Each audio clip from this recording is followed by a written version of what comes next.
வெறும் சமாதானம், அன்பு, சந்தோஷம், பணம், காசு, தேவையான ஆகாரம் இதை மாத்திரம் கேட்கக்கூடாது.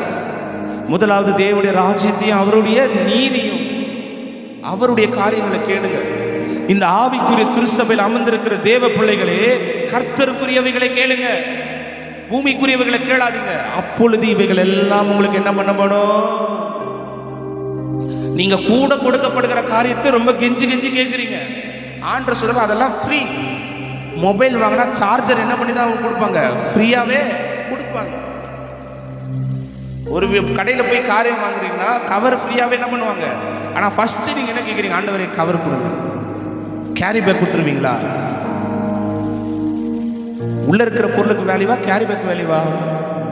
கவர் பெருசா, கேரி பேக் இது உள்ள இருக்கிற பொருள் பெருசா?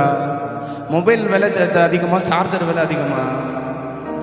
அப்புறம் ஏன் நீங்க இந்த காரியத்தை கேட்டுட்டு இருக்கீங்க? என்னை உயர்த்துங்க, என் குடும்பத்தை உயர்த்துங்க, என்ன ஆசீர்வதிங்க, என் குடும்பத்தை ஆசீர்வதிங்க, என் வேலையை ஆசீர்வதிங்க, என் பணத்தை இல்லை. சத்தியத்தை கொஞ்சம் அறிந்து கொள்ளுங்கள் தேவ பிள்ளைகளே. அல்லேலூயா.